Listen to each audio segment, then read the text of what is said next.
ብዙ የጠፋ ሰው አለ ከቤተክርስቲያን። ትንሽ ስንማር የጠፋን ሰዎች የለንም። ግን እኮ ሃይማኖት አልቀየርንም። ስራ እስከምንቀጠር ቤተክርስቲያን ሁሌ እያለቀስን የነበርን ሰዎች፣ ልክ ብሩን ስናገኝ የጠፋን ሰዎች የለንም። ዝናው እስከሚመጣ ቤተክርስቲያን ስናገለግል የነበረን ሰዎች፣ ልክ ስንፈምስ ቤተክርስቲያን የጠፋን ሰዎች የለንም። ገንዘባችን ያጠፋን ከቤተክርስቲያን ግን እኮ በግነን እገሌ እኮ አሁንም ኦርቶዶክስ ነው እኮ ችግር የለበትም ይባል ማለት ነው። ኦርቶዶክሳውያን ሆነው ክራቸውን ሳይበጥሱ ሃይማኖታቸውን ሳይለውጡ ከቤተክርስቲያን የጠፉ ሰዎች የሉ። እያገለገለ የሚጠፋ ሰው የለ። እያገለገለ ጽዋ ማህበር ውስጥ አለ፣ ቤተክርስቲያን ውስጥ አለ፣ ሰንበቴ ውስጥ አለ፣ አገልግሎት ውስጥ አለ።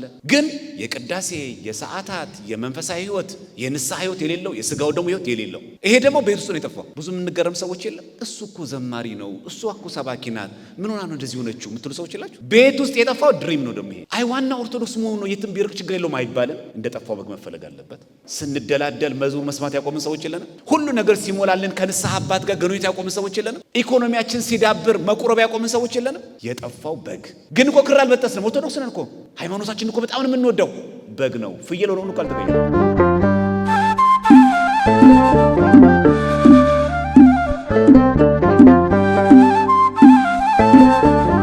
በስመ አብ ወወልድ ወመንፈስ ቅዱስ አሐዱ አምላክ አሜን። ብፁዕ አቡነ ዮሴፍ የሲዳማ ሀገረ ስብከት ሊቀ ጳጳስ፣ የቅዱስ ሲኖዶስ አባል፣ አባታችን አባ መልከጼዴቅ የዚህ ታላቅ ገዳም የስብከተ ወንጌል ኃላፊ፣ መጋቤ ምስጢር ቀሲስ ኢሳያስ የዚህ መንጋ አባት፣ በዚህ የተገኛችሁ ወንድሞች፣ እህቶች፣ የእግዚአብሔር ቤተሰቦች በእግዚአብሔር ፍጹም ሰላም እንደምን ዋላችሁ? እንደምን ቆያችሁ? እንኳን ለ7ኛ ዓመት የልደት በዓል በሰላም አደረሰን አደረሳችሁ። እንግዲህ ብፁዕነታቸው ፈቅደው እንጂ ሊቃውንት አሉ። የተወሰነ ነገር ብቻ ተማምረን የጎደለውን ሞልተው የጠመመውን ደግሞ አቅንተው አባታችን ብፁዕነታቸው ቃለ ምዕዳን ይሰጡናል። እግዚአብሔር አምላክ በመካከላችን ተገኝቶ እንዲያስተምረን እንዲመክረን የሱ መልካም ፈቃድ ይሁንልን። በሉቃስ ወንጌል በምዕራፍ 15 ላይ ያለውን ገጸ ንባብ እስከ 11 ያለውን መሰረት አድርገን እንማማራለን። ወደ አባቴ ቤት ልመለስ ይገባኛል በሚል ርዕስ እስቲ ይሄን ቃል ሁላችሁም በሉት።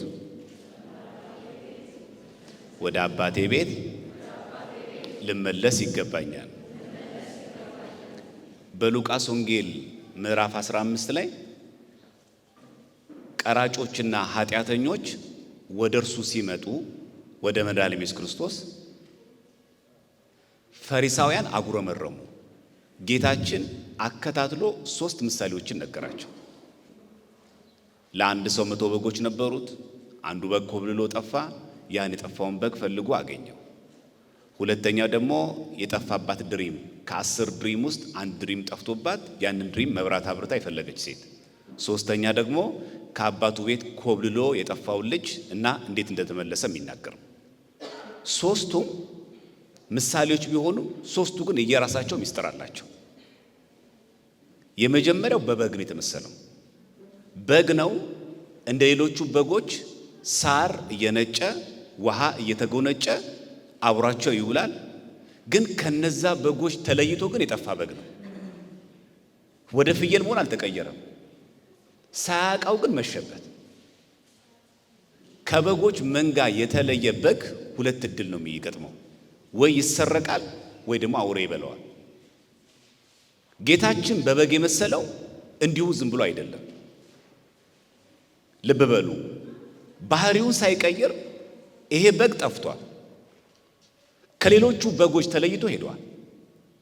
ይህንን በተአምረ ማርያም እንደምትሰሙት መድኃኒነ ኢየሱስ ክርስቶስ የጠፋውን በግ እንደፈለገ ሲናገር መቅድሙ ላይ የጠፋ በግ አዳምን የፈለገው ባገኘው ጊዜ የተሸከመው እውነተኛ ቸር ጠባቂያችን ከአንቺ ትውልደ እመቤቴ ማርያም ሆይ ሰላምታ ይገባሻል የሚል ቃል ሰማችሁ? ተመልከቱ። የጠፋ በግ አዳምን የፈለገው ይላል። ባገኘው ጊዜ ምን አደረገው? የተሸከመው እውነተኛ ቸር ጠባቂያችን ከአንቺ የተገኘ እመቤቴ ማርያም ሆይ ሰላምታ ይገባሻል ይላል። ይሄ በግ ጠፍቷል። ያጠፋው ከሌሎቹ በጎች የተለየው ባህሪውን ቀይሮ አይደለም። ምን ማለት ነው የሚያሳየን? ኦርቶዶክሳውያን ሆነው ክራቸውን ሳይበጥሱ ሃይማኖታቸውን ሳይለውጡ ከቤተ ክርስቲያን የጠፉ ሰዎች የሉ። ብዙ ወጣት እንደዚህ አይነት ሰው የለም። ሃይማኖቱ ላይ ኦርቶዶክሱ ምንም አልቀየረም። ትዳር ያጠፋው፣ ሀብት ያጠፋው፣ ዝና ያጠፋው፣ ገንዘብ ያጠፋው ይሄ በግ እኮ ነው። ፍየሉ ደግሞ እንኳን አልተቀየረም። አይ ዋናው እኮ ኦርቶዶክስ መሆኑ ችግር የለውም አላለም። ያን የጠፋን በግ ፈለገው። ለጊዜው ምሳሌው ለአዳም ነው። የጎደለው አዳምን ፍለጋ በማህፀነ ድንግል ተጸንሶ ተወልዶ ከስጋዋ ስጋ ከነፍሷ ነፍስ ነስቶ ያን የጠፋ በግ አዳም የተባለው ያ በግ የአዳም ምሳሌ ነው። ለኛ ደግሞ የሚያገለግለን በዚህ መንገድ ነው። ብዙ የጠፋ ሰው አለ ከቤተ ክርስቲያን። ትንሽ ስንማር የጠፋን ሰዎች የለንም። ግን እኮ ሃይማኖት አልቀየርንም። ስራ እስከምንቀጠር ቤተ ክርስቲያን ሁሌ እያለቀስን የነበርን ሰዎች ልክ ብሩን ስናገኝ የጠፋን ሰዎች የለንም። ዝናው እስከሚመጣ ቤተ ክርስቲያን ስናገለግል የነበረን ሰዎች ልክ ስንፈምስ ቤተ ክርስቲያን የጠፋን ሰዎች የለንም። ገንዘባችን ያጠፋን ከቤተ ክርስቲያን ግን እኮ በግ ነን። እገሌ እኮ አሁንም ኦርቶዶክስ ነው እኮ ችግር የለበትም ይባል ማለት ነው። ይሄ በበግ ተመሰለ። ልብ በሉ፣ ከሌሎቹ በግ ተለይቶ ነው የወጣው። እንግዲህ ተመልከቱ፣ ምንም እንኳን አንድ ገበሬ በጎቹን ቢጠብቅ ለሁለት ዓላማ ነው። ወይ አርዶ ሊበላ ነው ወይ ሊሸጥ ነው አይደል? ግልጽ ነው ይሄ። በጎችን የሚያረባ አንድ እረኛ ብንመለከት የሚያደርገው ሁለት ነገር ነው። በጉን ከአውሬ የሚጠብቀው ለበጉ አስቦ አይደለም፣ አርዶ ሊበላ ነው ወይ ደግሞ ሸጦ ለመጠቀም ነው። መድኃኔዓለም ኢየሱስ ክርስቶስ ግን እኛን የሚፈልገን አርዶ ሊበላ ነው፣ ሸጦ እስከኛ ሊጠቀም ነው። እሱ እውነተኛ በግ ነው እንጂ ስጋዬን ብሎ ደሜን ጠጡ አለ። እሱም የተመሰገነ ይሁን። እንኳን ከኛ ሊጠቀም ቀርቶ እሱ ብሉኝ ነው ያለው። እውነተኛ ቸር ጠባቂያችን ያለው ዮሐንስ አፈወርቅ በተአምረ ማርያም መቅደም ላይ ለዚህ ነው እየበላ እየጠጣ የሚጠፋ ማለት ነው። ብዙ ወጣት እንደዚህ የለንም ዛሬ ከመካከላችን? እዚህ ማህበር የነበሩ ቤተክርስቲያን የነበሩ ሰንበቴት የነበሩ አገልጋይ የነበረ በተለያየ መንገድ ዓለማዊ ነገር ያጠፋን፣ ፍልስፍናው ያጠፋን፣ እውቀቱ ያጠፋን፣ ዲግሪው ያጠፋን ሰዎች አለን። በብዙ ጥቅማ ጥቅም ያጠፋን ሰዎች አለን። ድሮ ትዝ ይለኛል ቤተክርስቲያን እኮ ያገለግል ነበር የሚባል። ድሮ እኮ ዘማኝ ነበረች። አሁን ትንሽ የው ሀብታም ምናምን ስትሆን ይህን ህንፃ ስትገነባ እንደዚህ ስትሆን የጠፋ የሚባል። የጠፋው በግ ፍየል አልሆነ በግ ነው፣ ግን ጠፍቷል፣ መሸበት። እንደዛ የጠፋ ሰው ደግሞ ሁለት እድል ነው ያለው። የሚፈልገው እረኛ ኖላዊ ካላገኘ አውሬ ይበላዋል፣ በመናፍቃን ይወሰዳል፣ ክር ይበጥሳል። ሌባ ደግሞ የሚሰርቀው ደግሞ ለጥቅሙ ነው። ታውቃላችሁ፣ ከቤተ ክርስቲያን የራቁ ሰዎች ልክ ያ የጠፋ በግ እድሉ ምንድን ነው? ተኩላ ነው የሚበላው። በመናፍቃን ከመበላት እግዚአብሔር አምላክ ይጠብቀን። ሁለተኛው ደግሞ የጠፋው ድሪም ነው። ይሄ ደግሞ ከዛ ይለያል። ያ ከበጎቹ ተለይቶ የጠፋ በግ ነው፣ ልብ በሉ። ይሄ ግን የጠፋው ቤት ውስጥ ነው። 10 ድሪም ነበራት፣ የአንገት ሐብል ማለት ነው። ከ10 ድሪም አንዱ ጠፋባት። ምን አረገች? መብራት አብረታ ፈለገችው። 9ኙን ቁጭ አርጋ አንዱ ፈለገች። ይሄ ደግሞ ቤቱ ጠፋ፣ ቤተ ክርስቲያን ውስጥ ጠፋ። ምን ማለት ነው? ቤት ውስጥ መጥፋት ማለት እያገለገለ የሚጠፋ ሰው የለም። እያገለገለ ጽዋ ማህበር ውስጥ አለ፣ ቤተ ክርስቲያን ውስጥ አለ፣ ሰንበት ውስጥ አለ፣ አገልግሎት ውስጥ አለ። ግን የቅዳሴ የሰዓታት የመንፈሳዊ ህይወት የንስሐ ህይወት የሌለው፣ የስጋው ደግሞ ህይወት የሌለው፣ ይሄ ደግሞ ቤት ውስጥ ነው የጠፋው። ብዙ የምንገረም ሰዎች የለም። እሱ እኮ ዘማሪ ነው፣ እሱ እኮ ሰባኪ ናት፣ ምን ሆና ነው እንደዚህ ሆነችው የምትሉ ሰዎች የላችሁ? ቤት ውስጥ የጠፋው ድሪም ነው። ደግሞ ይሄ ጠፍቶ ይቀራል። ጌታ መብራቷን አብረታ ይላል። መብራት የተባለው የምን ቃል ነው? የእግዚአብሔር ቃል። ቃልህ ለመንገዴ መብራት ነው ይል። መብራቷን አብራት ፈለገችው። ልብ በሉ፣ የቀድሞ በግ የጠፋው ከሌሎቹ በጎች ተለይቶ ነው የጠፋው። ይሄኛው ደግሞ የጠፋው ቤት ውስጥ። ቤተ ክርስቲያን እያስቀደሱ እሁድ ቀን ከሰዓት ጥንቆላ ቤት የሚሄድ፣ ቤተ ክርስቲያን ጠዋት ቅዳሴ የመጣ ከሰዓት ጭፈራ ቤት የሚሄድ፣ ቤት ውስጥ የተፈታ ድሪም። ግን እኮ አገልጋይ ናት፣ ግን እኮ አገልጋይ ነው፣ ግን እኮ መንፈሳዊ ቦታ ላይ እኮ እናያቸዋለን። በጣም የሚገርሙ እኮ አገልጋዮች ናቸው። ቤት ውስጥ የፈጣው ድሪም። ታውቃላችሁ፣ የአንገት ሐብል ወይ ደግሞ ቀለበት ሲጠፋ ምን እንደምናደርገው? በቁም ሳጥን ጀርባ ምናምን አለ። ምን አገኝ? ከዛ ምን ያገኘው? አቧራ፣ ኃጢአት። ምን አደረገችው? ወለወለችው ነው የሚለው። ተወለወለ። ጎረቤቶቿን ጠራች። እነማን ናቸው ጎረቤቶቿ? ጻድቃን ሰማዕታት። ጠፍቶ የነበረው ድሪም የተገኘ ማን አለ? እስኪ ከእናንተ መካከል የአንገት ሐብል ጠፍቶበት ቤት ውስጥ የማይፈልግ ማን አለ? አልጋውን አንስተን፣ ሶፋዎችን አንስተን፣ ቁም ሳጥኖችን አንስተን ምን ማንበረብረው ነገር አለ? ያንን የጠፋውን ድሪም ፍለጋ የማይደክም አላለ ከኛ መካከል። ደስታዋን ግን እንዴት ገለጸችው? ያን የጠፋውን ድሪም የፈለገችው መብራት አብርታል። መብራት የተባለው እግዚአብሔር ቃል። ስለዚህ ቤት ውስጥ መሆኑ ይጠፋል ማለት ነው። እያገለገሉ መጥፋት አለ ማለት ነው። መንፈሳዊ ማህበር እያገለገሉ መጥፋት አለ ማለት ነው። ራሳችንን እንፈትሽ ማለት ነው። እንዳንኮፈስ ማለት ነው። እንዳንጠፋበት ማለት ነው። ይሄ ሁለተኛው መጥፋት ነው። የቀድሞ በግ ነው። ይሄ ደግሞ ድሪም ነው። ሶስተኛው ደግሞ ምንድን ነው? የጠፋው ልጅ ታናሽ ልጅ ነው። ለአባቱ አናገረው። እድሜ ደርሷል አለው። ለኔ የሚገባውን እኩሌታ ስጠኝና ልውጣ ከቤት አለው። ኧረ እባክህ ልጅ ነህ፣ በፍጹም አሳደገኸኛል፣ እኔ የሚገባኝ ሰዋል። ለሱ የሚገባውን ብር ሰጠው። ወጣ ገንዘቡን ይዞ። ያው ገንዘብ ስትይዙ ማንም ወዳጅ ሆናችኋል። ለጦም አዳሪዎች አልሰጠም። ለተቸገሩ ሰዎች አልመጸወተም። ካላቸው ሰዎች ጋር በልቶ ጠጥቶ ገንዘቡን ጨረሰው። የሚበላውን አጣ። በዛች ሀገርም ይላል ጽኑ ረሃብ ሆነ። ከዛ እሪያ ወደሚጠብቅ ሰው ተቀጥሮ እዛ እሪያዎች የሚበሉት ምግብ እንኳን ለመብላት ተመኘ ይላል። የቀድሙ በግ ነው። ፍየሉ ደግሞ ሳይቀየር የጠፋ ነው። ሁለተኛ ነው እዛው ቤቱ ሲጠፋ ድሪም ነው። ሶስተኛው ደግሞ በቃኝ ብሎ ደግሞ የወጣ ነው። ቤተ ክርስቲያን በቃችን ብሎ ክርምጥ ሰዎች የሉ፣ ግን ደግሞ ይመለሳል። ይሄ ልጅ ጠፍቶ ነበረ። ምን አለ? ወደ ልቡ ተመለሰና ይሄንን የእሪያ ምግብ ከመመገብ በአባቴ ቤት እኮ ብዙ መኖሪያ ያለ፣ ለአባቴ ሄጄ እንኳን እንደ ልጁ ሊቆጥረኝ አይገባም። እንደ አገልጋዩ ባሪያው ያድርገኝ። አገልጋዩ እንኳን ልባል አይገባኝም።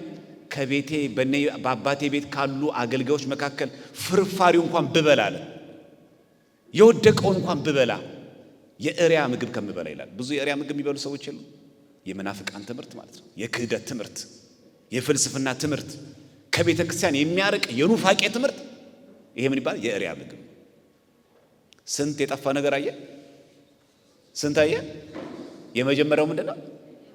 የጠፋው ምን? በግ። ሁለተኛው ምንድነው? ድሪም። ሶስተኛው ምንድነው? የጠፋው ልጅ ማለት ነው። እኛ የት ውስጥ ነው ያለ ነው? እንደ በጉ ነው የሆነው? እንደ ጠፋው ድሪም ነው የሆነው? ቤት ውስጥ ነው የጠፋ ነው? ወይስ ደግሞ ጠፍተው እንደቀሩት እንደማን ነው የሆነው? ሶስቱም ግን ፍለጋ ያስፈልጋቸው። አይ ዋና ኦርቶዶክስ መሆኑ ነው የትም ቢርቅ ችግር የለውም አይባልም። እንደ ጠፋው በግ መፈለግ አለበት። አይ ቤት ውስጥ ነው እያገለገለ የጠፋው አይባልም። እያገለገለም ከሆነ ወደ ንስሐ መመለስ አለበት። ጠፍተው ደግሞ ከቤተ ክርስቲያን የጠፉትን ደግሞ በንስሐ በቀኑና በድርም መመለስ ደግሞ አለባቸው። ቤተ ክርስቲያን ጠራው ለዚህ ነው። ይሄንን ውልደ ተክለ ሃይማኖት ይሄንን ነው። የአቡነ ተክለ ሃይማኖት ሕይወት ስንመለከት ይሄው ነው ታሪካቸው። የጠፉ በጎችን መፈለግ፣ በጣዖት አምልኮ የነበሩ ሰዎች መፈለግ። የውልደ ተክለ ሃይማኖት ማህበር አባላት የአቡነ ተክለ ሃይማኖትን አሰረፍኖት መከተል አለብን። የጠፉ የቤተ ክርስቲያን አገልጋዮች፣ የጠፉ የቤተ ክርስቲያን ልጆችን መፈለግ፣ መብራቷን አብረታ እንደፈለገች በቃል እግዚአብሔር መፈለግ፣ የጠፋውን በግ እንደፈለገው እኛ ደግሞ የጠፉትን መፈለግ፣ ወደ ቤተ ክርስቲያን እንዲቀላቀሉ ማድረግ፣ ክርስቶስ ራስ ከሆነላት ቤተ ክርስቲያን ተቆርጠው እንዳይቀሩ፣ ከመንግስት ሰማያት በአፋ እንዳይወጡ መፈለግ። እንደ በጉ ነው የሆነው። ኑሮ ምቾቱን ያጠፋል። እንደ ድሪሙ ነው የሆነው። አገልግሎት ውስጥ ሆኖ የሚጠፋ ሰው አለ። ብዙዎቻችን የምንሳከለው በዚህ ነው። እንዴት እገሊት እንደዚህ እያገለገለች፣ እንዴት እገል እንደዚህ እያገለገሉ መጥፋት አለ። የጠፋው ድሪም ማለት እኮ ያ ነው። ድሪሙ የጠፋው እኮ ውጭ አይደለም፣ ቤት ውስጥ። ያ በግ የጠፋው ደግሞ ተለይቶ፣ ይሄ ደግሞ በቃኝ ብሎ ይወጣ።